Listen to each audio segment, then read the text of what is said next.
ये अपना page number है 147। ये 9th टॉक हो गई। ये उपसंहार। मुझे जो कहना था वह मैंने कह दिया है। मैं निष्कर्ष में केवल एक शब्द जोड़ूंगा।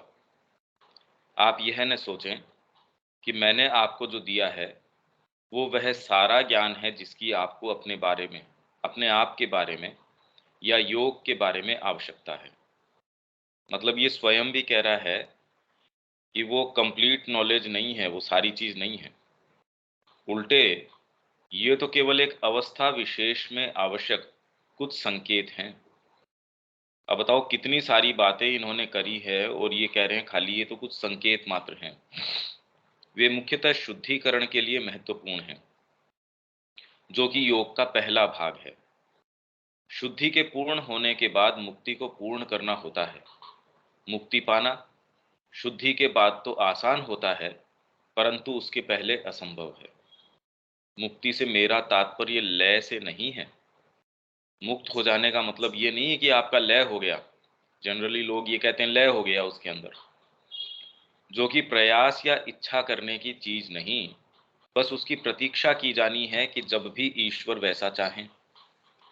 अपितु मतलब इसका अर्थ क्या है? शुद्धि के पूर्ण होने के बाद मुक्ति को पूर्ण होता है, और मुक्ति पाना शुद्धि के बाद तो आसान है, परंतु उसके पहले असंभव है। और मुक्ति का क्या अर्थ है? इसका मतलब लय नहीं है, अपितु अज्ञानता, अहंकार और सभी द्वंद्वों से मुक्ति से है। ये है मुक्ति। शुद्धिकरण की प्रगति के साथ साथ मुक्ति की ओर, और उसके बाद सिद्धि की ओर। शुद्धिकरण, फिर उसके बाद मुक्ति, और फिर सिद्धि और भोग। सिद्धि का मतलब भुक्ति। आप भोग कर रहे हैं उस चीज का, जैसे भगवान सब चीजों का भोग कर रहे हैं। मुक्ति की ओर तथा योग की आगे की अवस्थाओं, भुक्ति और सिद्धि, अर्थात मुक्त भोग और पूर्णता की ओर एक स्वाभाविक प्रवृत्ति होगी। जैसे जैसे आप आगे बढ़ेंगे, आपको अपना मनोभाव बदलना होगा। जड़ मूल से तो नहीं, पर हाँ कुछ महत्वपूर्ण बिंदुओं में भी। जड़ मूल से तो हमारी बाहरी प्रकृति है, वो पहले दिन तो हो नहीं जाएगी इसके अंदर। वो तो आपके सामने साधना की सारी प्रक्रिया तो बनी ही रहेगी। हाँ, कुछ पॉइंटर्स हैं, कुछ ऐसे मूल आपके आधार हैं, चीजें हैं, वहां परिवर्तन आवश्यक है। मतलब जीवन के ऊपर दृष्टिपात करने का आपका जो केंद्र है, उसको चेंज होना जरूरी है। चीजों को किस रूप में ले रहे हैं वो जब तक नहीं बदलता, तब तक ये प्रक्रिया शुरू नहीं हुई। हालांकि मैं इसकी व्याख्या में हाथ नहीं डालूंगा। एक समय में एक काम करना ही अच्छा होता है। मतलब इतनी प्रक्रिया इसने बता दी, और फिर भी इसके अंदर ये कह रहा है भी इसके अंदर, हालांकि हमने टच किया है बिंदुओं को, पर कितने भी बिंदु अगर सारे भी टच कर लिए जाएं, तो ये मान लीजिए हम ये सारा भी अध्ययन कर जाएं, तो भी करने का काम तो फिर भी हमारे लिए बाकी रहता है। मैंने जो कुछ भी लिखा है उसमें मैंने एक दृष्टिकोण अपनाया है। एक दृष्टिकोण से सारी बातें कही है भाई। एक फ्रेमवर्क, एक तरीका, एक लाइन ऑफ एडवांसमेंट इन्होंने ली है, जिसके आप में से बहुत से लोग अभ्यस्त नहीं हैं। क्योंकि हम श्री अरविंद की पद्धति से वाकिफ हैं, इसलिए कुछ चीजें तो हम कह रहे हैं हाँ ठीक है, समझ में आ रही है। कि जैसे संकल्प से शुरू करो, इससे नहीं। यदि आप वैराग्यम को समस्त ज्ञान की शुरुआत के रूप में मानते हैं, तो आप मुझसे संतुष्ट नहीं होंगे। और जनरली सारे लोग शुरू ये कहते हैं, जब तक इससे जीवन से विरक्ति नहीं होगी, इससे वैराग्य नहीं होगा, तब तक आप इसमें पदार्पण नहीं कर सकते। ये कह रहा है कि वैराग्यम को समस्त ज्ञान की शुरुआत के रूप में यदि आप मानते हैं, तो आप मुझसे संतुष्ट नहीं होंगे। देखिए, वैराग्यम के कारण आप परमात्मा की ओर आ रहे हैं। वैराग्यम मतलब आपका किसी चीज से विरक्ति हो गई, किसी चीज में आपकी आसक्ति थी, अब वो आपको उतना आसक्त नहीं रखती, अपने अंदर आकृष्ट नहीं करती, आपको उससे कोई सेटबैक मिला है, आपको उससे कोई आघात मिला है, ये अपने आप में कोई कारण नहीं हो सकता परमात्मा की ओर मूव करने का। ये क्षणिक रूप से हो सकता है कि आपको उधर मुंह करे आपका, जब तक अंतरात्मा आकृष्ट नहीं होती, हृदय उसके अंदर आपका सुख ग्रहण नहीं करता, तब तक वैराग्यम का भाव जो है वापस किसी चीज दूसरी चीज के अंदर आसक्ति हो जाएगी। इसीलिए जो लोग जंगल के अंदर जाते थे, उनकी आसक्ति पशुओं के अंदर, जो वो कुछ पालतू उनके रहते थे, हिरण है, मोर पाल लिया, कुछ और पाल लिया, चारों तरफ कुछ वृक्ष लगा लिया, अपना उपवन तैयार कर लिया, उनके अंदर हो गई। भाई आसक्ति का रेफरेंस पॉइंट तो खत्म नहीं हुआ, मनुष्य की बजाय उसके अंदर हो गया, या एक मनुष्य से दूसरे के अंदर हो गया। या आप ये कहते हैं मेरे मेरे को इस पर्टिकुलर चीज से आघात मिला, आप उस आघात के भाव को पोषित करना शुरू कर देते हैं। आपको जैसे कितने लोग हैं कि भाई ये ठीक है, आपको इसने धोखा दिया, पर अब इससे आगे चलिए, आप जीवन भर उसको पोषित करते, क्योंकि वाइटल को कोई प्रॉब्लम नहीं है सड़े गले भोजन को खाने में। ये अगर आप बारीकी से देखेंगे, आपके वाइटल को इसमें भी सुख आता है कि उसने मेरे को धोखा दिया, इस बात को रोज वो भुनाती रहती है। आप कहे भी जीवन में यही एक चीज थोड़ी है, कितना आपका कीमती जीवन है, उसमें इस पे क्यों ध्यान केंद्रित किया जाए। तो वैराग्यम तो मेरे अनुसार मन की केवल एक उपयोगी अस्थाई अवस्था है, अस्थाई है। जो हो सकता है आपका जो आकृष्टता है भाई, इसका इसकी यूटिलिटी ज्यादा से ज्यादा अगर ये कहें कि मेरी जबरदस्त आसक्ति है, वैसे ही जैसे किसी बच्चे को कोई गिफ्ट दिया गया, कोई प्रेजेंट उसको मिला, अब उसके ऊपर का रैपर इतना चमकीला, इतना अच्छा सुंदर लग रहा है, बच्चा कहता है इसको नहीं फाड़ो, देने वाला कहता है अरे इसके अंदर की चीज तो देख। तो वो एक उसको कैसे भी थोड़ा जिद करके, या किसी अगर उसका ज्यादा ही उससे है तो वो कैसे भी उसको फाड़ देता है, तो बच्चा एक बार रोता भी लगता है, पर फिर वो खोल के देखता है इसके अंदर कोई विशेष चीज है भाई। मैं तो जबरदस्ती इसकी रैपिंग के साथ ही इतना आकृष्ट हो रहा था, इसके अंदर जो वास्तव में अंतर्निहित जो वस्तु है वो तो बड़ी उपयोगी है। तो वैसे ही बाहरी संसार हमको इतना आकृष्ट करता है सेंसेस के कारण, हम देख नहीं पाते। तो इसलिए ऐसे टचेस, पर अब कोई कह दे कि मेरे को वैराग्य हुआ किसी के धोखा देने के कारण, मेरा कोई बड़ा नजदीकी है, उसके साथ कोई ऐसी घटना हो गई, उसकी मृत्यु हो गई, उससे मेरे को वैराग्य हो गया। भाई भर्तृहरि को वैराग्य किस चीज से हुआ? पर ऐसा तो है नहीं कि उसी की पत्नी ने ऐसा व्यवहार किया और ऐसा किसी और दूसरी पत्नी ने किसी के साथ न किया होगा। उसकी आसक्ति जिस तरीके की थी वैसी आसक्ति किसी और की न रही होगी, और उसका उससे मोह भंग न हुआ होगा, ऐसा नहीं है। तो इसलिए कौन सी चीज है, आप वैराग्यम की बात कर रहे हो, पर कौन सी चीज उसको उस तरफ टर्न करती है?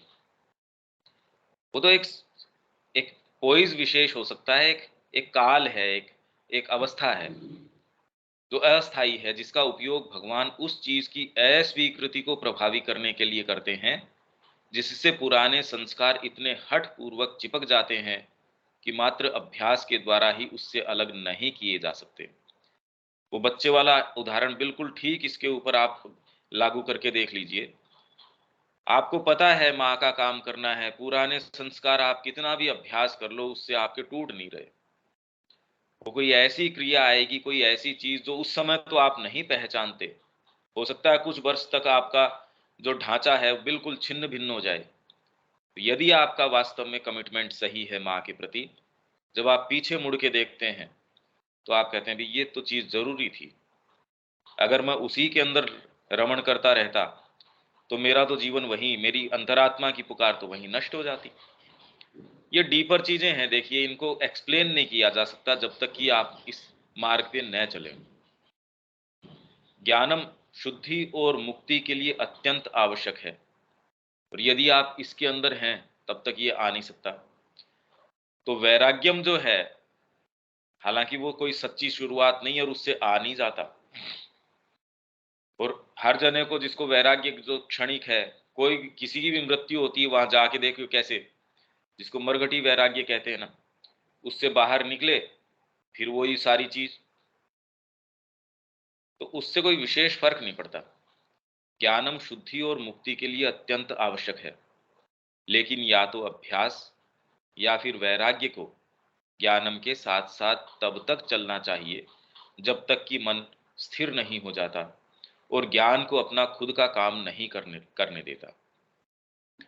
मन जैसे ही शांत स्थिर हो जाता है और बाहर से आती अपनी पुरानी ऊर्जाओं के पुनः जाग उठने के लिए अति संवेदनशील नहीं होता, तब ज्ञानम विकसित होता है। अति संवेदनशील है, किसी ने मेरे को ऐसे क्यों कह दिया, किसी ने मेरी चीज के साथ, मैंने उसको कुछ नहीं कहा, उसने आके वो हस्तक्षेप क्यों करता है। और साधना के अंदर जब संवेदनशीलता बढ़ जाती है आपकी, पर उसको किस तरीके से मैनेज करना है, ये जब तक नहीं आए तब तक बड़ी समस्या हो जाती है। भाई, असंवेदनशील व्यक्ति तो कैसे साधना में रह सकता है। वो तो आपके डीपर भाव हैं, गुरु की वाणी क्या है, जैसे हम यहाँ पढ़ रहे हैं, एक एक शब्द के प्रति संवेदनशील हो रहे हैं, उसको अपने अंदर अनुभव के किसी स्तर के ऊपर घटा के देख रहे हैं, साइकोलॉजिकली उसको समझने का प्रयास कर रहे हैं। तो जो आप पहले थे, अभी आपकी संवेदनशीलता आप देखेंगे धीरे धीरे बढ़ती है इससे। साहित्य है, कला है, संगीत है, और स्पेशली ये यदि आप साधना कर रहे हैं, वो तो आपकी संवेदनशीलता खूब बढ़ा देगा। आप बहुत संवेदनशील हो जाएंगे, किसी व्यक्ति के साथ दुर्व्यवहार नहीं कर पाएंगे आप। ऐसा व्यवहार जो आपकी अंतरात्मा आपको कह दे कि नहीं ये नहीं चलेगा। तो सामान्य व्यक्ति कुछ तय नियम है उनका पालन करके वो प्रसन्न रह सकता है, पर आपके ऊपर तो आपके और डीपर, आपके एस्थेटिक बीइंग के हैं, एथिकल बीइंग के हैं, आपके आध्यात्मिक अंदर के कोड्स ऑफ कंडक्ट हैं, वो भी लागू हो जाते हैं कि भाई ये नहीं हो सकता। तब ज्ञानम विकसित होता है। शक्ति अपना कार्य अबाधित रूप से करती है, तब आपके लिए कोई साधना नहीं है, केवल एक उत्तरोत्तर वर्धमान सिद्धि है, जो किसी सोच समझकर अपनाई गई विधि के बिना होती है, जो प्रकृति की वैसी ही सहज स्वाभाविक प्रक्रिया से बढ़ती है, जैसे मनुष्य श्वास लेता है या देखता है या चलता है। अभ्यास या वैराग्य की समस्त आवश्यकता समाप्त हो जाती है। वैराग्य के प्रति आसक्ति उतनी ही हानिकारक है जितनी कि स्वयं लोभ के प्रति आसक्ति। इनके प्रति जो आपकी आसक्ति है, अब ये वैराग्य जो कह रहे हैं, इसका वास्तव में अर्थ क्या है। और हमारी संस्कृति के अंदर वैराग्य को इतना प्रचलित किया गया है, तो इसका वास्तव में क्या अर्थ है। भारतीय संस्कृति के अंदर अपन ने इसका विवेचन किया है। मेरे को यदि मिल जाता है, मैं एक सेकंड इसको देख लेता हूं।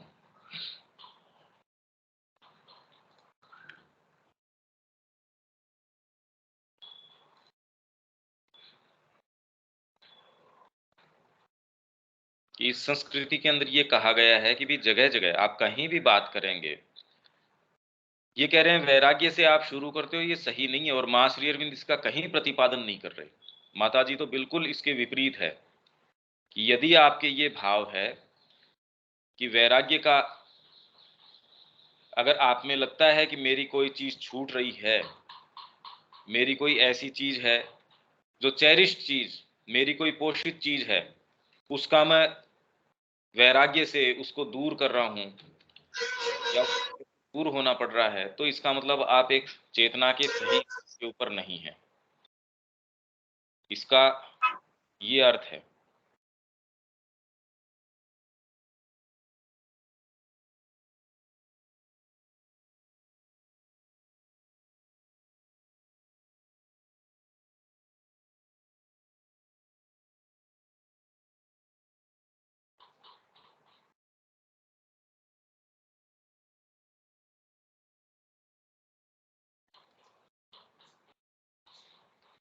हाँ,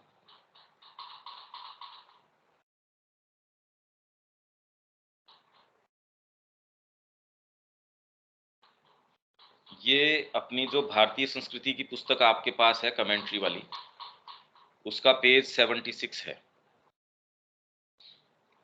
अब इसके अंदर ये कह रहे हैं वैराग्य का कुछ अंश हुए बिना, जब हम वैराग्य की बात करते हैं भारतीय संस्कृति के संबंध में, अब यहां भी क्योंकि वैराग्य शब्द आया, इसका अर्थ क्या है, इसकी प्रासंगिकता क्या है, वैराग्य होना चाहिए नहीं होना चाहिए। क्योंकि जितने भी ये महात्मा हैं या और हैं, ये तो इतना इसके ऊपर आग्रह करते हैं कि वैराग्य, और फिर बाद में कोई भी उनके पास जाता है कि साहब आपने जो वैराग्य किया है, इतना तो किसी का, तो वो भी उसको पोषित करते हुए कहता है हाँ जी वैराग्य तो करना ही पड़ेगा। अगर आप जीवन से आसक्त हैं तो आप आध्यात्मिक लाइन में नहीं जा सकते। तो ये कह रहे हैं वैराग्य का कुछ अंश हुए बिना कोई भी संस्कृति महान एवं पूर्ण नहीं हो सकती, क्योंकि वैराग्य का अर्थ है आत्मत्याग और आत्म विजय। वैराग्य का अर्थ क्या है? कोई साइंटिस्ट है, वो अपनी लेबोरेटरी के अंदर और परीक्षण कर रहा है, उसको भोजन का पूरा समय मिलता है या नहीं मिलता है, परिवार वालों के साथ उतना समय बिताता है या नहीं बिताता है, या आप जिसको रिक्रिएशन कहते हैं कि मैं चला गया पिकनिक करने, मैं ये करने वो करने, जो गहन शोध कर रहा है वो व्यक्ति भी ये काम नहीं करता। वो भी उसके अंदर एकदम दत्तचित्त होके लगा रहता है, रात दिन मेहनत करता है। जिन लोगों ने भी अपने जीवन में कोई चीज संसिद्ध करी है, राजनेता है, व्यापार के अंदर है, किसी के अंदर भी है, वो कितना अपने आप के सुख साधन को तिलांजलि दे के और उसके अंदर अनन्यता से लगते हैं। क्या उसको वैराग्य बोलना चाहिए? हालांकि वो वैराग्य वैसे नहीं है, हमको वो समझदारी लगती है। जैसे आप कहें माउंट एवरेस्ट के ऊपर जाने का जुनून है, अब उसके अंदर आपने जीवन तक की वहां जो है दाव पे रख दिया अपना, अब बताओ उसको तो, पर हम नहीं कहते कितना वैराग्य है, पर हम ये कहते हैं कि अपनी जो सामान्य जीवन की वेलबीइंग है, उसका कुशलक्षेम है, जब तक उसको ताक पे आप नहीं रखते, तब तक न तो आप पढ़ाई के क्षेत्र के अंदर, न व्यापार के अंदर, न राजनीति में, कि कोई भी क्षेत्र के अंदर यदि आपको एक्सेल करना है, उसमें कुछ ज्यादा करना है, आपको खाली पशु ही नहीं बने रहना है, तो उसमें कुछ न कुछ आपको, जिसको सामान्य लोग कहते हैं अरे भाई इससे क्या फायदा, बताओ माउंट एवरेस्ट पे जा रहा है, जीवन यहाँ आपका सारे समय ये है कि कभी भी मृत्यु हो सकती है, क्या लाभ हुआ? इसकी बजाय अच्छे बैठ के यहाँ खाना पीना वही सारे काम करता, आपकी सेफ्टी है आपकी ये। और जिसके उस चीज का जुनून है वो कहते तू तो पशु है नीरा, मैं जिया पर कम से कम कोई चीज लेके तो जिया, कोई उद्देश्य से तो जिया। और बिल्कुल सच्ची बात है, यदि ये भाव न हो, यदि ये प्राणिक चीज न हो जो आपके जो तामसिक फ्रेमवर्क को हिलाने के लिए नहीं हो, तो जीवन में सोचो क्या होगा, हम पशु से आगे जा ही नहीं सकेंगे। इसीलिए लगभग जो है हमारी जाति जो है अभी भी पशु के करीब ही है, क्योंकि वैराग्य का अर्थ है आत्मत्याग, अपने आप की आहुति दे दी आपने, और आत्म विजय जिसके द्वारा मनुष्य अपने निम्न आवेगों का दमन करके अपनी प्रकृति के महत्तर शिखरों की ओर आरोहण करता है। तो ये आप हमेशा के लिए मार्क कर सकते हैं, ये श्री अरविंद का है कि वास्तव में वैराग्य है क्या। भारतीय वैराग्यवाद दुख कष्ट का विषादपूर्ण सिद्धांत या काया क्लेश के द्वारा देह का दुखदायी निग्रह नहीं है, जिसको की सामान्यतः माना जाता है। वैराग्य का मतलब ये है साहब अब अच्छा भोजन तो आप नहीं कर सकते। अब ये क्या बात हुई कि आप किसी भी तरीके से अपने जीवन को इतना दुखमय बना लो, काया को क्लेश दो, या आपका चलता है कोई जोर तो अपने मन को दो, मन को देने के लिए उसकी सारी चीजें हैं, इंद्रियों को अपने में समेट लो, जिसमें भी आपको रुचि आती है वो सारे काम बंद कर दो। इनफैक्ट चला के ऐसे काम करो जो आपको बिल्कुल विभत्स लगते हैं, जैसे ये दिखाते हैं साहब अघोर पंथ के अंदर इस तरीके के काम करते हैं, या फिर इस तरीके का इनका लाइफस्टाइल है कि नहीं अच्छे से नहीं रह सकते, ये सुंदरता से रहोगे, इस तरीके से रहोगे तो आपकी फिर आसक्ति हो जाएगी इसमें, बाल बिखरे रहे हैं आपके, जीवन की स्टाइल इस तरीके की है कि आपको किसी से कोई मतलब नहीं है। भारतीय वैराग्यवाद का इससे कोई दूर दूर तक लेना देना नहीं है, अपितु उच्चतर हर्ष एवं आत्मा के पूर्ण स्वामित्व की ओर एक श्रेष्ठ प्रयत्न है। माँ कह रही है बुद्ध के समय, माँ का इसमें मातृवाणी में भी मिल जाएगा आपको, और इस पुस्तक में भी रेफरेंस कहीं ना कहीं है। तो माता जी कह रही हैं कि आध्यात्मिक जीवन के अंदर पदार्पण करना एक सामान्य, एक ऐसी इस तरीके का वातावरण था कि ये फुलफिलमेंट की चीज है। आध्यात्मिकता की ओर जाना, परमात्मा का चिंतन करना, उसकी ओर मूव करना, जीवन में कोई अच्छी चीज करना, ये ही जीवन को सार्थक बनाता है। ये फुलफिलमेंट की चीज थी। ये यानी अरे बेचारा वहां आश्रम में चला गया। और अगर कोई सीरियसली कोई आश्रम में परस्यू कर रहा हो, वहां तो कोई भेजना चाहता ही नहीं। हाँ, सदगुरु के पास वहां या इनके पास चले गए, अच्छा पैकेज है उनका। तो हम स्पिरिचुअल टूरिज्म, इतने अच्छे अच्छे नाम कॉइन कर दिए इन लोगों ने, हमको बड़ा अच्छा लगता है। हम तो अपनी फैमिली को लेके गए, बच्चे भी जो है इतना मोबाइल के ऊपर आजकल लगे रहे थे, वहां जाके बड़ा देखो इनको ये चीजें भी हुई। तो वो सर्टेन आपसे अच्छा पैसा लेते हैं, आपको कुछ पर्टिकुलर तरीका का खाना, रहन सहन, तो वो उतना तड़क भड़क है, उसकी बजाय वो आपको जिस तरीके का एक देते हैं, आप कहते हैं हाँ बड़ा अच्छा। और उसके अंदर कुछ ऐसे हैं जो आपको कुछ क्रियाएं करवा के एक सर्टिफिकेट भी दे देते हैं, आपने एक अवस्था पार कर ली है, आपको ये भी अच्छा लगता है, अरे जीवन में नहीं ये भी। सामान्य जीवन में तो मैं पारंगत हुई, आध्यात्मिक जीवन के अंदर भी मैंने डिग्री ले ली। अब बताओ कितना अच्छा लगेगा। अब ये उसको कौन कहे कि ये जीवन बिना गला कटाए नहीं होगा। आपको जाना पड़ेगा उसके अंदर, अपना जो बाहरी स्व है उसकी आहुति देनी पड़ेगी, और किसी और के लिए नहीं, अपने अंदर के सेल्फ है उसके लिए देनी पड़ेगी। कौन बताए। आत्म प्रभुत्व का एक महान हर्ष, आंतरिक शांति का निश्चल हर्ष, जब आप इसके अंदर जाते हैं माँ की वाणी में, आप बिल्कुल शांति से बैठे हैं। दूसरा कहता है कि देखो कैसे, आप अगर उपवन में बैठे हैं, बगीचे में बैठे हैं, अगर कोई बंदर आपको देखे तो कहे क्या इसको फल नजर नहीं आ रहे, क्या इसको ये चीजें नजर नहीं आ रही, ये खा क्यों नहीं रहा इनको।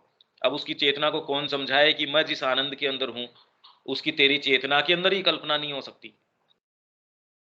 परम आत्म अतिक्रमण, मतलब आप अपने आप को ही अतिक्रम कर जाओ, एक्सीड कर जाओ, का प्रबल हर्ष, जो कि आर्य का सिद्धांत था।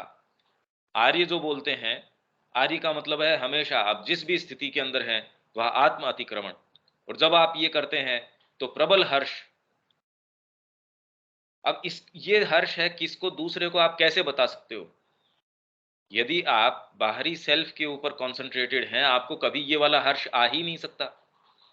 आप स्वयं अपने परिवार को कन्विंस नहीं कर सकते कि हम जो सुबह अध्ययन करते हैं वो इतना ज्यादा अच्छा है, इतना हमको अंदर से जो चीज देता है मैं कन्वे नहीं कर सकता।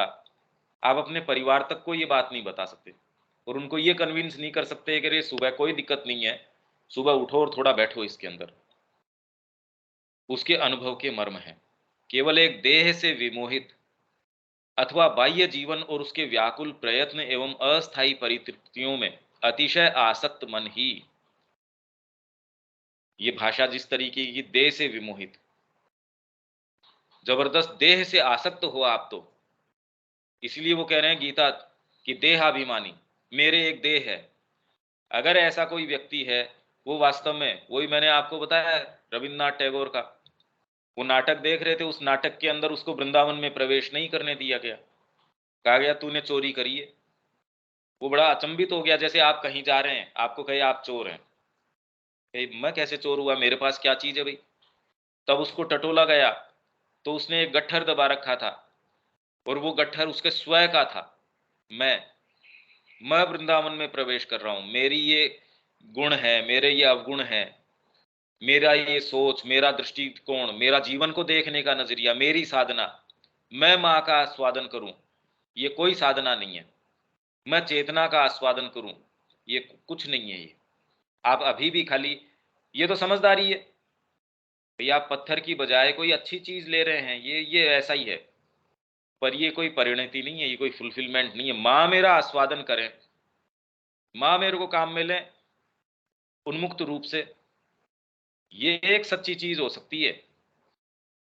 बाकी मेरे को मिले तो ये तो एक चीज की बजाय दूसरे के अंदर आप कह रहे हो कि ये वाली व्यापार में पैसा मिले, परिवार के अंदर ये वाला सुख मिले, मेरा इंटरेक्शन हो।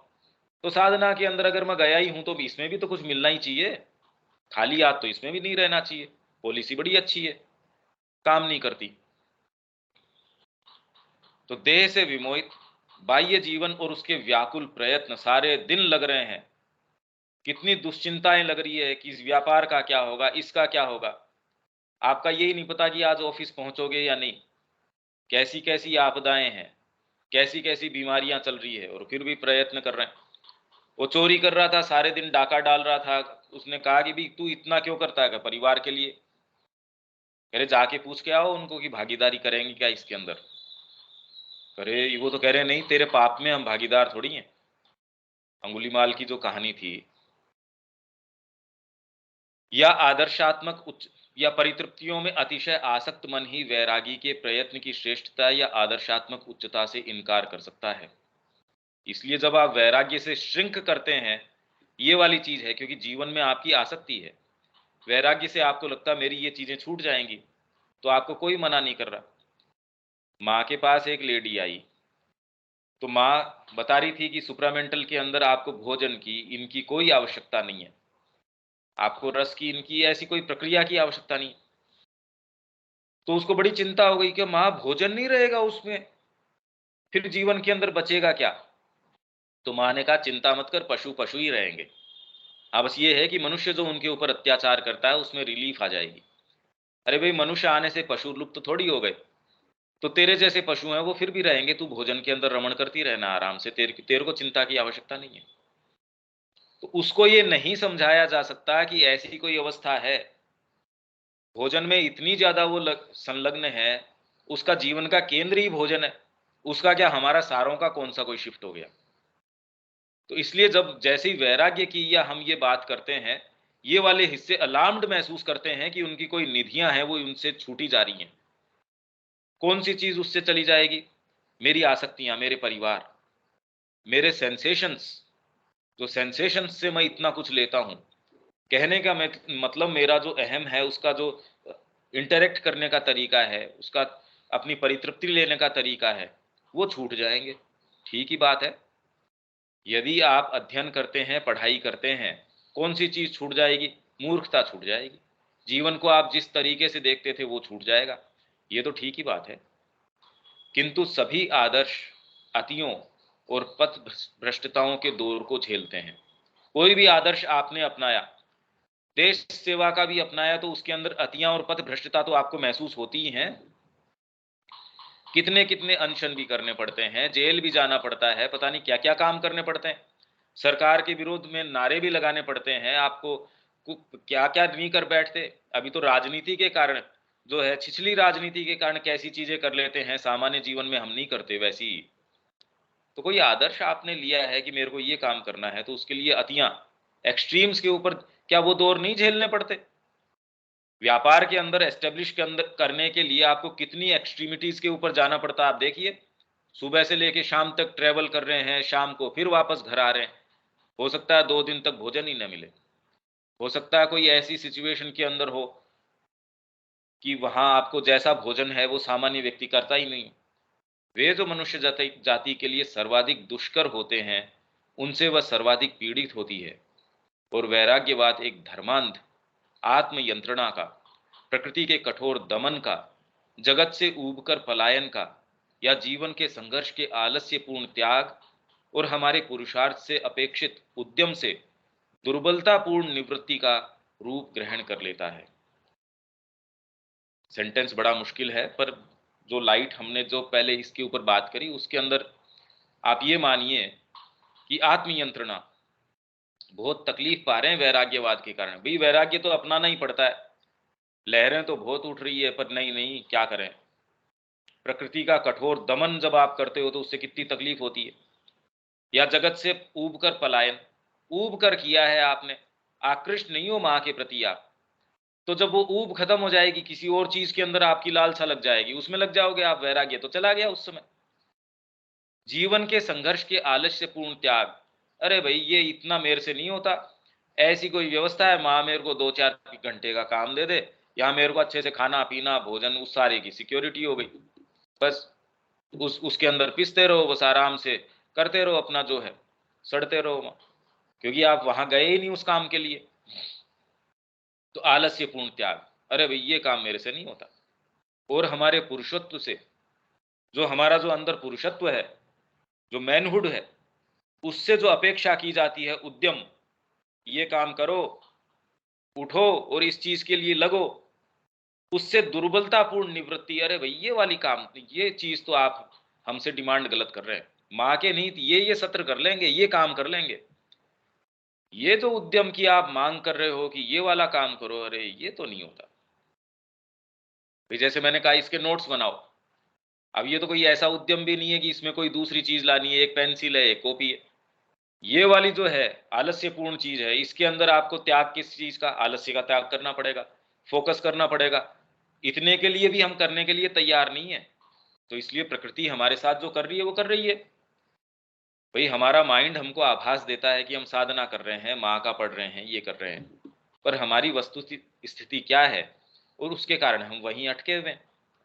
जब इसका अभ्यास केवल अपेक्षाकृत उन थोड़े लोगों द्वारा ही नहीं किया जाता जिन्हें इसका आह्वान प्राप्त हुआ है, बल्कि जब उसका उपदेश इसके चरम रूप में सभी को दिया जाता है और अयोग्य हजारों द्वारा धारण किया जाता है, तो इसके मूल्य गिर सकते हैं, छद्म रूप बढ़ सकते हैं, और समुदाय की जीवनी शक्ति अपना लचीलापन तथा आगे बढ़ने की क्षमता गंवा सकती है। यह मिथ्या दावा करना निरर्थक होगा कि भारत में ऐसे दोष एवं अनिष्ट परिणाम नहीं रहे हैं। ये बात एक दूसरे परिप्रेक्ष्य में कही जा रही है कि ये आदर्श खाली कुछ भारतीय संस्कृति के अंदर वैराग्य का आदर्श व्यक्ति विशेष के लिए नहीं था, सामान्य समाज के अंदर ही था। आप हर जने के सामने एक आदर्श रख रहे हैं, धर्म अर्थ काम मोक्ष, जिसके अंदर सबसे पहले कौन सा आपका, आप विद्यार्थी हो, फिर बाद के अंदर आप गृहस्थ हो, वानप्रस्थी हो, फिर आप सन्यासी हो। सारों के अंदर यदि आप देखें तो सारी सीढ़ियां किसकी ओर लेके जा रही हैं, मोक्ष की ओर। आपका पुरुषार्थ हमेशा ही इंगित किया जा रहा है कि जीवन के 4 काल काट दिए, तो इसके अंदर लास्ट वाले के अंदर लास्ट सीढ़ी ये है। सामान्य रूप से सारों के ऊपर इस आदर्श को स्थापित किया गया है कि मोक्ष, ये आपका ठीक है, इस समय आपका विद्यार्थी काल है, उसके बाद में गृहस्थ, पर गृहस्थ के अंदर भी आप भोग कर रहे हैं, पर जो क्रिया है आपकी खाली संतान उत्पत्ति के लिए जितना आवश्यक है, वो आप धन का जो है अमासिंग कर रहे हैं, उसको इकट्ठा कर रहे हैं, वो इसलिए कि आपका देह भाग है समाज के अंदर, आप उसके अंग हैं, आप उसके अकेले उपभोक्ता नहीं है। आपको ये धर्माचरण करना पड़ेगा, आपको ये वाली चीज करनी पड़ेगी। तीर्थाटन के ऊपर कोई व्यक्ति निकल गया तो जितना वजन लेके गया उससे और हृष्ट पुष्ट होके आएगा, क्योंकि भाई अतिथि देव है। और किसी के पास भी जाओगे वो इतना प्रेम से आपका आव भगत करेगा कि जितना कर दे उतना कम। तो जितना वजन आप लेके गए थे, जब आप सारे साधन संसाधन घर पे छोड़ के पूरे भारत का भ्रमण जब आप करके आते हैं, अभी भी ऐसा ही है। यदि आप थोड़ी सी ये आज सामान्य पिक्चर के पीछे की पिक्चर, कितने लोग हैं जो बाइसिकल लेके निकले हुए हैं, क्या कोई सिक्योरिटी लेके गए अपने साथ? कुछ नहीं। अभी भी जगह जगह जगह जगह हमारे मंदिर जो हैं, कहीं कोई भंडारा चला रहा है, कहीं कोई चला रहा है।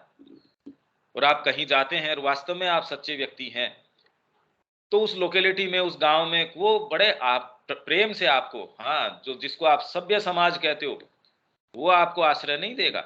जिसको आप पढ़े लिखे लोग कहते हो वो तो आपको दुत्कार के बाहर फेंक देंगे, या वो आपसे कोई लाभ लेने का प्रयास करेंगे कि आप उनका क्या कर सकते हैं या जो भी। पर जो सामान्य जन है वो आपको बड़े प्रेम से, तो उसमें भी दिक्कत नहीं होगी।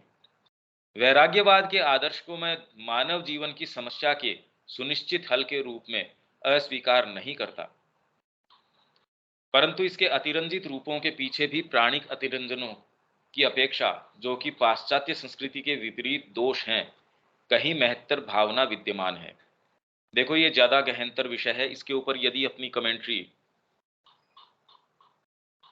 अब ये कमेंट्री आपके लिए थोड़ी इंपॉर्टेंट है, क्योंकि वो वाली भाषा तो समझना बड़ा मुश्किल है। वो हमको जब तक पर्सपेक्टिव नहीं हो और जीवन को हमने गहरे दृष्टिकोण से जब तक न देखा हो, तब तक वो भाषा ही समझ में नहीं आएगी कहना क्या चाह रहे हैं। उसको अप्रिशिएट करना या आत्मसात करना तो हमारे लिए वर्तमान हमारी जो जो फ्रेमवर्क है उसके लिए अभी कोई मेरे को आधार तैयार लगता नहीं। कमेंट्री ये है, ये आपके पास पुस्तक है 77 के ऊपर, नहीं तो ये आपको स्क्रीन पे दिख ही रहा है।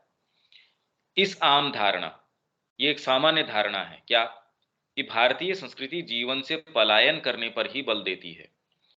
भाई गीता उसको क्या कह रही है, ये इस अनित्य संसार में आ गया। या आप भागवत की बात करते हो तो वो आपको कह रही है कि ये जो जगत है इसकी तुलना के अंदर कितने कितने, गरुड़ पुराण आपसे बात कर रहा है कि ये एक लोक से जब आप ऐसी ऐसी ये बैतरनी नदी पार करते हो, ये पार करते हो। तो ऐसे-ऐसे लोग आते हैं। ये कह के आप ये बता रहे हो कि जिस लोक में आप रह रहे हो, वो ही कोई सच्चा नहीं है, या वो छोटा है, या आप परलोक की बात करते हो कि वहाँ इतने आपको सुख मिलेंगे। यहाँ आप जो कर लोगे वो आपको भोग भोगने पड़ेंगे। ये सारे से एक सर्टेन इस तरीके का माहौल कि ये जो वर्तमान जीवन है, या तो ये इम्पोर्टेंट नहीं है, या उसकी इम्पोर्टेंस उतनी ही है कि बाद में उसको आप उसका कितना परिणाम भोगने वाले हैं। कहने का मतलब कि बाद का, या ये जो कॉन्सेप्ट है, तो ये कहीं न कहीं आपको ये बताता है कि भई इस जीवन पे इतना आसक्त मत हो।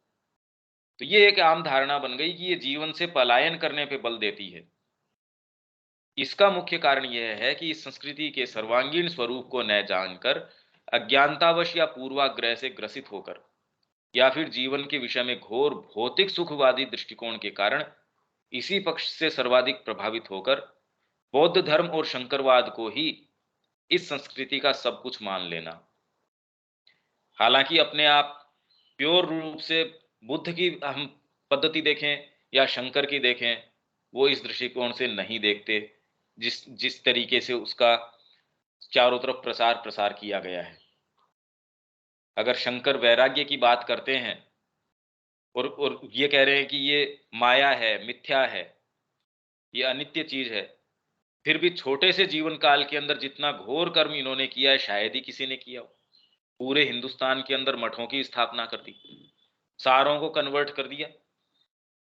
बुद्ध ने अपनी उपस्थिति मात्र से, सोचिए वो कह रहे हैं कि ये जी बुद्ध भी यही कह रहे हैं, ये अनित्य है, और फिर भी उनका प्रभाव देखो। भाई कितनी विचित्र बात है ये।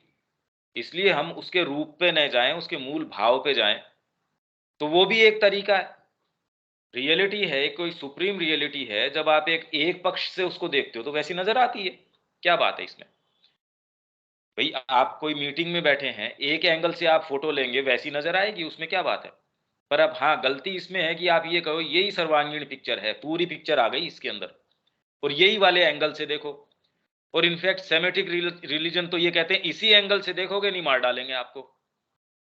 भाई आप, भारतीय संस्कृति क्या कह रही है, वेद हमारा क्या कहता है, किसी भी एंगल से देखो और मत देखो।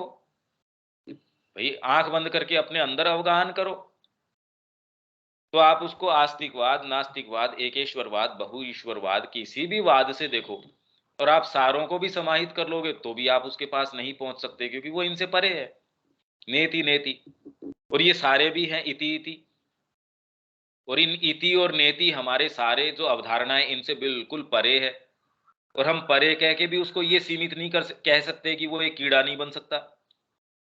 तो इसलिए हम कितने भी उसके निरूपण करें, वो इससे बिल्कुल ट्रांसेंड कर जाता है। ये बड़ी अच्छी बात भी है, विचित्र बात भी है। तो बौद्ध धर्म और शंकरवाद को ही हम जिस तरीके से उसका प्रचलन में रहा, उसको ही सर्वस्व मान बैठते हैं। इसके कारण ये संस्कृति के विषय में, ये तो वैराग्य के ऊपर है भाई ये संस्कृति। इसका एक कारण है बौद्ध साहित्य और शंकराचार्य की अद्वैतवादी वाद संबंधी कृतियों का एक समय देश में अतिशय एकांगी प्रचार प्रसार, जबकि वेदों में, उपनिषदों और पुराणों आदि में हमें कहीं भी ऐसी एकांगिता नजर नहीं आती। पर जाए कौन, पढ़े कौन? तो ये सोचना समझना कितना आसान है। इनफैक्ट वेदों के विषय में जिस तरीके का प्रचलित थी कि वेद पोंगापंथी है, वेदों के अंदर तो खाली कर्म कांड है और ज्ञान कांड अलग है। श्री अरविंद ने कहा कि भी ये प्रचलन में थी, मेरे को भी यही धारणा थी शुरू के अंदर। जब जिन देवियों का या जिन चीजों का मेरे को अनुभव होना शुरू हुआ, तब मैंने ये अन्वेषण करना शुरू किया भी बात क्या है। तो किसी ने फिर मेरे को बताया कि आपको अब इन चीजों का रहस्य इसमें ढूंढना चाहिए। तब मैंने जब प्राप्त करना शुरू किया, उनको खोजना शुरू किया, तब मैंने पाया कि वो के वो चीजें एक जिस सांकेतिक भाषा में, प्रतीकों की भाषा के अंदर, उसके अंदर काउच्ड है, उसमें है वो चीज। तब उन्होंने वेद रहस्य ऐसे थोड़ी आ गया कि वो सोच के उसके अंदर गए ना, रेवलेशन पहले हो गया उनको।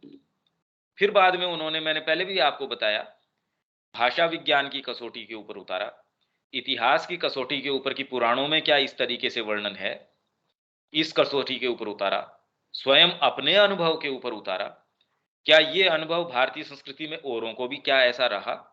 तो हाँ, उसके ऊपर भी उन्होंने कहा देखो इस पुराण के अंदर सरस्वती का इस तरीके से वर्णन है। तो मैं जो अर्थ कर रहा हूँ, वो अप्रासंगिक नहीं है और असंगत नहीं है। ये सारे काम श्री अरविंद ने बहुत पेन लिया है। तो हमको इतना तो होना चाहिए कि हमारे गुरु जो करके गए हैं, उसको पढ़ें कम से कम, उसको आत्मसात करें और वो जो हमारे लिए बीज दे के गए हैं, उसको आगे तो लेके चलें भई। उनकी माहिती को हम अगर लेके नहीं चलें, तो फिर जीवन क्या काम का है? फिर तो पशु से भी बुरा जीवन है। गीता जो एक महान सर्व समन्वयात्मक ग्रंथ है, पर ही लिखे गए और अभी भी लिखे जा रहे भाष्यों की परस्पर मत भिन्नता से, मतों की भिन्नता है भाष्य जो लिखे जा रहे हैं। शंकर भाष्य अलग है, जिसके अंदर आपके ये कितने कितने हैं, सबके अलग अपने अपने भाष्य हैं, टीका टिप्पणी जो कर रहे हैं, और सब एक दूसरे से भिन्न है। रामानुजाचार्य अपने तरीके से कर रहे हैं, अद्वैताचार्य अपने तरीके से कर रहे हैं, फिर आपके जो स्वामी नारायण हैं उनकी अपने तरीके की है, और वो महाराष्ट्र के अंदर थे, उनकी अपनी तरीके की है। सारों की गीता अपनी अपनी तरीके की है, और प्रत्येक भाष्यकार द्वारा गीता में अपनी ही तत्व ज्ञान की पद्धति तथा धार्मिक विचारधारा खोज निकालने से और स्वमत के मंडन और परमत के खंडन। अब इस्कॉन वाले ही कह रहे हैं, देखो इसके अंदर भगवान कह रहे हैं ये बात कि मैं खाली मैं ये यही वाला रूप हूं। आप इसमें शिव की रोर की महत्ता कर रहे हो, ये नहीं, हम नहीं मानते इसको। वो तो उनको ही नहीं मान रहे। और उसके अंदर कोई भी गीता का एक पर्टिकुलर श्लोक लेके कहेंगे ये देखो ये रहा। और जो बिल्कुल प्योरली मटेरियलिस्ट हैं, वो उसके ऊपर जब कमेंट्री करते हैं, वो ये कह रहे हैं कि फिर बाद के अंदर ये कर्मयोगी है इसके अंदर। वो पहले अध्याय से ही आगे नहीं जा रहे। तो गीता को प्रमाण बनाने में हमें मानव मन की ऐसी विभाजक प्रकृति का पता चलता है।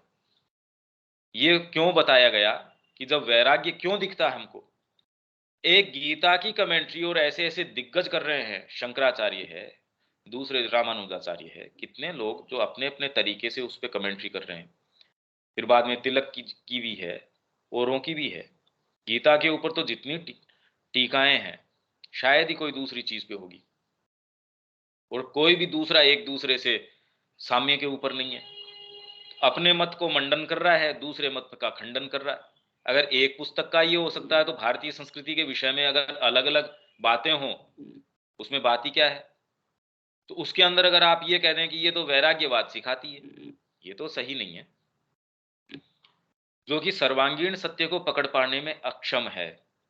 और साथ ही इससे यह भी स्पष्ट हो जाता है कि किसी भी साहित्य या दर्शन में हम पूर्णतः तटस्थ रहने का प्रयास करने पर भी उसे अपने गठन के अनुसार ही ग्रहण कर पाते हैं। वहीं यदि किसी साहित्य या संस्कृति के प्रति असहानुभूतिपूर्ण और पूर्वाग्रहों से ग्रसित विरोधी दृष्टिकोण हो, तो यह संभव ही नहीं है कि व्यक्ति उस साहित्य या संस्कृति की सच्चाई में प्रवेश कर पाए। देखिए, यहाँ जो वर्णन है वो संस्कृति के परिप्रेक्ष्य में दिया जा रहा है। तो वैराग्य इस संस्कृति का स्वरूप बताना किस लिए है, पहले तो आपके समझ ही नहीं है, जिसका उदाहरण दे दिया गीता के माध्यम से कि इन लोगों को भी अगर एकांगी तरीके से इसका वर्णन कर रहे हैं, सामान्य जन की तो कोई संभावना ही नहीं है। दूसरा, यदि आपका दृष्टिकोण असहानुभूतिपूर्ण, अनसिंपैथेटिक है और उससे भी ज्यादा विरोधग्रस्त है, जैसा कि आर्चर का था, जिसने कि भारतीय संस्कृति के विरोध में लिखा, उसके डिफेंस के रूप में श्री अरविंद ने पहले foundations of Indian culture, defence of Indian culture पहले लिखा था उन्होंने। उसके बाद में फिर बाद में उसमें क्या क्या है, एक एक एक एक एक एक चीज। तो श्री अरविंद का मैं इसके जवाब के रूप में नहीं लिख रहा, मेरे को आर्चर से कोई मतलब नहीं है। मैं इसलिए लिख रहा हूं कि एक विरोधी दृष्टिकोण को ये संस्कृति ऐसी क्यों नजर आती है। यदि वो सहानुभूतिपूर्ण भी हो, ये तो चलो आर्चर तो बिल्कुल एक होस्टाइल दृष्टिकोण रखता है, पर यदि कोई दृष्टिकोण सही भी रखता हो तो भी उसको नजर नहीं आती इस तरीके की चीज। यदि हम गीता पढ़ें और हमको पता ही ना हो, श्री अरविंद जो हमको उस पर टीका दे रहे हैं वही हमको समझ नहीं आ रही, तो गीता अपने आप में कहां से समझ में आएगी, ये सोचो। श्री अरविंद ने विवेचन कर दिया वेद रहस्य के अंदर, और फिर उसके माध्यम से भी हमको वो वेद रहस्य ही नहीं समझ में आ रहा, मूल तक कैसे पहुंचेंगे ये बताइए। और उसके ऊपर फिर हम एक मानसिकता बना ले, ये तो ऐसा है। अरे हमारा प्रवेश ही नहीं है, मानसिकता कैसे बना रहे हैं हम?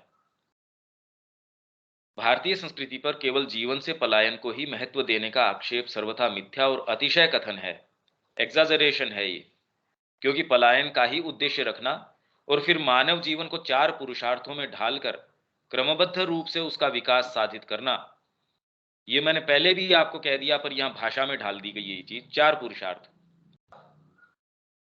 अर्थ काम धर्म मोक्ष। और धर्म तो आपके एनी टाइम कि विद्यार्थी का धर्म ये है, ये चार पुरुषार्थ के अंदर आपको ढाल दिया। क्रमबद्ध रूप से उसका विकास साधित करने का राष्ट्रव्यापी प्रयास करना तो परस्पर असंगत और अयुक्ति बातें हैं। और कभी भी किसी को यह नहीं कहा कि आप इन सारी कड़ियों को छोड़ दो और सीधे मोक्ष के ऊपर चले जाओ ना, गुरु भी इसकी अनुमति नहीं देता था। आपका पहले देह भाग है समाज को, वो पहले पूरा करो। हाँ, यदि आपके अंदर पुकार सच्ची है, आत्मा का अभिजात्य का आप में कोई चिन्ह है, तो आपको फिर बाद में तुरंत आपके सारे धर्म हैं उससे आप मुक्त हो। इसलिए सुखदेव जी हैं, उनको कोई धर्म नहीं उसके ऊपर लागू हो सकता। वो निकल रहे हैं, वहां स्त्रियां नहा रही हैं, उनको कोई चिंता नहीं है। और व्यास जी वहां से निकल रहे हैं, वो सारी की सारी अपने को ढक रही हैं। उन्होंने कहा ये क्या बात, पुत्र जो जवान है उसके सामने करे, वो इस चेतना में ही नहीं है। और व्यास जी बताओ कैसे ऋषि, उनको देख के वो पर्दा कर रही है। भारतीय संस्कृति में सदा ही मानव प्रकृति का गहरा बोध होने के कारण यह व्यावहारिक समझ रही है कि किसी औसत व्यक्ति से एकाएक ही आध्यात्मिक जीवन में पदार्पण करने की मांग या अपेक्षा नहीं की जा सकती, क्योंकि समय से पूर्व ऐसा करना न तो फलदायी होगा, न ही संभव। उल्टे इससे व्यक्ति का सहज संतुलन बिगड़ जाएगा। परंतु यह भी सत्य है, जैसा कि हम आरंभ से ही चर्चा करते आ रहे हैं, कि आध्यात्मिकता ही इस संस्कृति का प्रधान स्वर रहा है और उसका सारा प्रयास सभी कुछ को उसकी अंतर्बाह्य अवस्था, या यूं कहें उसके देश काल और पात्र के अनुसार इसी लक्ष्य की ओर अभिमुख करने का तथा आत्म प्रभुत्व और आत्म अतिक्रमण प्राप्त करवाने का रहा है। अतः जब कोई व्यक्ति, समुदाय या राष्ट्र आत्म प्रभुत्व प्राप्त करने का, क्योंकि ये क्या कहा, वैराग्य का अर्थ है आत्म प्रभुत्व, आत्म त्याग, आत्म प्रभुत्व। तो यदि कोई समुदाय इसका प्रयास कर रहा है, तो ऐसे में स्वाभाविक ही है कि उसमें वैराग्य का कुछ अंश तो अवश्य ही रहेगा। आप पढ़ाई कर रहे हैं, छोटे छोटे ये कंपटीशन के एग्जाम देते हैं, इसके अंदर तो कितना आप मेहनत करते हैं, रात रात भर जाग रहे हैं, तो उसमें कहेगा कितना वैराग्य है इसके अंदर, नींद को तिलांजलि दे रखी है। दूसरा कहेगा यार इसमें वैराग्य की क्या बात है, कॉमन सेंस है ये, इसको कोई चीज प्राप्त करनी है। परंतु सामान्यतः वैराग्यवाद से केवल आत्म उत्पीड़न, सत्ता के दमन, काया क्लेश या जीवन की परिपूर्णता से दूर भागने आदि का जो अर्थ लगाया जाता है, भारतीय संस्कृति का मुख्यतः मुख्यतः यदि वैसा कोई अर्थ है भी, भाई परिवार में आप भ्रमण कर रहे हो, माँ के कार्य की बात कर रहे हो, आपका अगर फ्रेमवर्क तैयार नहीं है तो क्यों वैसी बातें करो। फिर कहे ठीक है जी, अच्छी बात है, हमने फोटो लगा रखी है अगरबत्ती, और देवताओं की कर रहे हैं, माँ की भी कर रहे हैं। तो मुख्यतः वैसा कोई अर्थ नहीं रहा है। सामान्यतः वैराग्यवाद का जो अभियोग इस संस्कृति पर लगाया जाता रहा है, उसे हमें एक समुचित परिप्रेक्ष्य में समझने की आवश्यकता है। आध्यात्मिक जीवन की तो बात ही क्या, सामान्य जीवन में भी हम देखते हैं कि जब व्यक्ति अपने समक्ष कोई महत्वाकांक्षी लक्ष्य रखता है, तब उसकी प्राप्ति के लिए उसे अपने क्षुद्र भौतिक सुख आरामों से ऊपर उठना पड़ता है, अन्यथा वह जीवन में कुछ भी सार्थक संसिद्ध नहीं कर सकता। यही बात कह रहा हूं मैं। ऐसे किसी भी नियमन या अनुशासन को हम कदाचित ही किसी प्रकार के त्याग या वैराग्य की संज्ञा देते हैं। कि मेरा कल एग्जाम है, रात भर मैं पढ़ता रहा, कितना वैराग्य कर दिया इसने, ये एक शब्द कभी हम दुरुपयोग नहीं करते इस चीज का। एक सच्चे दृष्टिकोण से देखा जाए तो त्याग और वैराग्य आदि शब्दों के प्रति जुगुप्सा या संकुचन तो संसार की बाह्य प्रतीति जिस प्रकार की है, उसके प्रति हमारी अतिशय आसक्ति को ही दर्शाते हैं। अरे वैराग्य, दूसरा भी कह रहा है ये तो करना ही पड़ता है, क्यों, देखो भरा पूरा परिवार था, कितना उसके अंदर कितना प्रेम से बच्चों को खिला रहा था, अपने पोतों को खिला रहा था, अच्छे से बैठ के भोजन कर रहा था। अब जिस जीवन में जा रहा है उसमें न भोजन की सुध है, न परिवार की सुध है, न वो आएगा तो उसको कोई पूछेगा। खंडर में पड़ा है या किसी आश्रम में है तो वहां कर रहा है, तो कोई भोजन की पूछ रहा है तो अच्छी भी बात है, बीमार है तो पता नहीं कोई पूछ रहा है, बेचारे की इसकी शादी नहीं हुई, ये तो बाबा जी है या ये बेचारा ये है। ये दिखाता है कि आपका दृष्टिकोण कितना पंगु है, आप कितने दकियानुसी हो, आप कितने छिछले हो। जीवन के बाह्य रूपों के प्रति आपकी आसक्ति दर्शाता है ये। गंभीर व्यक्ति भी ऐसी बातें नहीं करता। जो अपने आप को फ्रीडम फाइट उसमें फाइट के अंदर दे रहे थे, वो भी अपने परिवार वर्ग की सुध नहीं थी।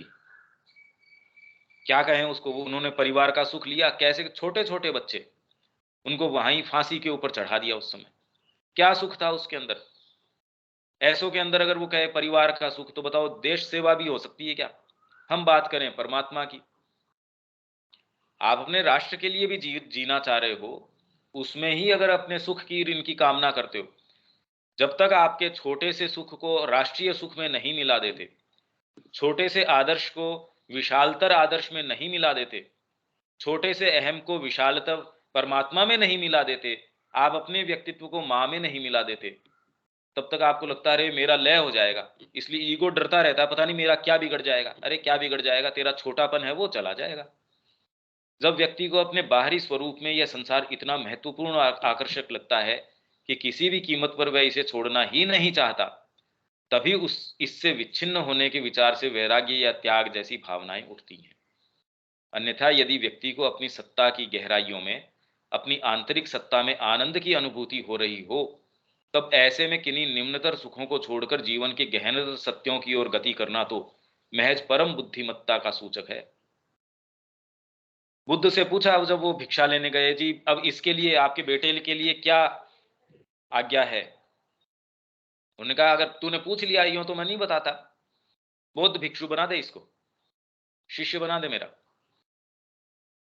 अब आपका कोई पुत्र हो, अगर आप साधना भी अपना लेते हैं, आप कभी नहीं कहेंगे कि अरे मेरा आगे साम्राज्य कौन चलाएगा, मेरा जो एम्पायर है, मेरा जो पैसा है, क्या है आपके पास? और उनके पास तो पूरा का पूरा साम्राज्य था।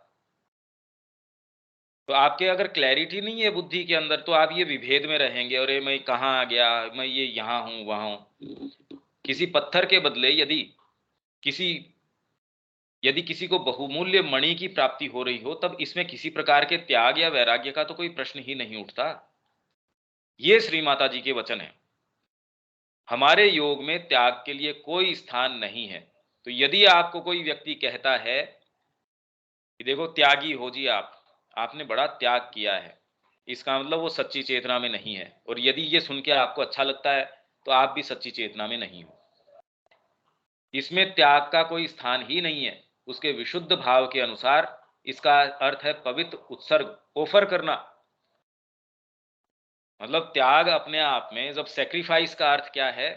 उत्सर्ग, ऑफर करना है, भगवान के प्रति अर्पण द्वारा पवित्रीकरण। भगवान को जैसे आपने भोग लगाया, वो आप पाते हो, देखो उसका टेस्ट कैसा आता है, कितना अच्छा लगता है। जब आप जीवन उसके नीत चढ़ा देते हैं, जीवन में वैल्यू हो जाती है। नहीं तो आप बिल्कुल निरर्थक व्यक्ति हो, बिल्कुल बेकार व्यक्ति हो। और जैसे ही आप देश के लिए, किसी व्यक्ति मित्र के लिए, तो एक इतिहास रचा जाता है। तो जैसे ही किसी भाव के लिए, किसी चीज के लिए आप अपने आप को देते हैं, आपका जीवन अपने लिए, दूसरों के लिए कीमती हो जाता है। नहीं तो आप अपने लिए भी निरर्थक हैं, दूसरों के लिए भी निरर्थक हैं।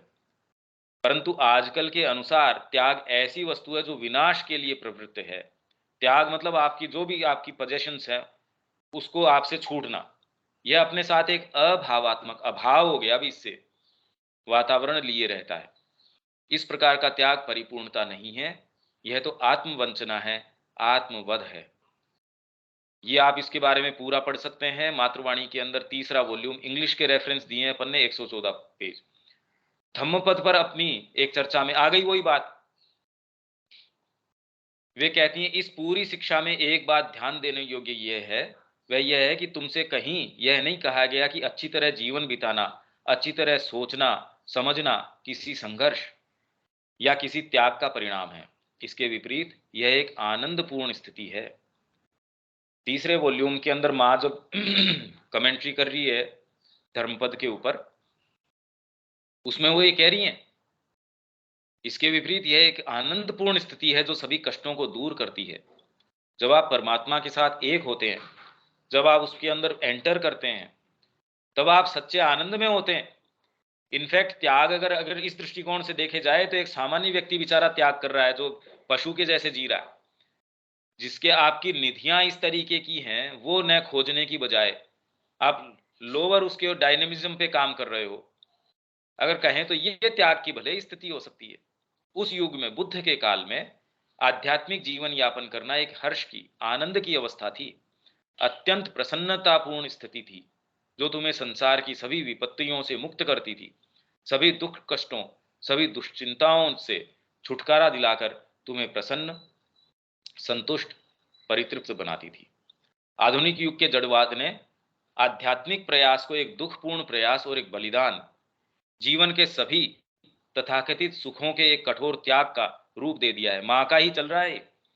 भौतिक जगत को, भौतिक सुख भोग, भौतिक आनंद, भौतिक वैभव को ही एकमात्र सद्वस्तु समझने का जो यह आग्रह है, यह मानव सभ्यता की समस्त जड़वादी प्रवृत्ति का ही परिणाम है। हम इतने जड़वादी हो गए, उसके कारण हमको ये लग रहा है, नहीं तो अपना सच्चा सुख खो रहे हैं हम। ये जिसको वैराग्य कह रहे हैं, प्राचीन युगों में इसकी कोई कल्पना भी नहीं कर सकता था, बल्कि निर्लिप्तता, एकाग्रता, सभी भौतिक चिंताओं से मुक्ति, आध्यात्मिक आनंद के लिए उत्सर्ग आदि चीजें ही वास्तव में प्रसन्नता देने वाली हैं। तो ये मैंने, जब वैराग्य का प्रसंग आया, ये आपके पास पुस्तकें हैं, आप इसको देख सकते हैं। तो ये एक इतनी इंपॉर्टेंट चीज है, पर जिस भाषा में है, आप ये देख रहे कितनी ज्यादा ये मैच्योर चीज है, कितनी गंभीर चीज है, कितनी कितनी गहरी चीज है ये। अब इसमें कोई बात हो तो, बाकी मेरे को नहीं लगता कि मैं इनफ इसको समझा पाया हूं, पता नहीं ये, क्योंकि बहुत ज्यादा गहरी चीज है ये। शब्या जी, रविकांत जी, विवेक, किसी के कोई चीज? नहीं, ठीक है, कोई क्लियर है। ठीक है, हम इसको यहाँ छोड़ देते हैं। जय श्री मां। जय श्री राम।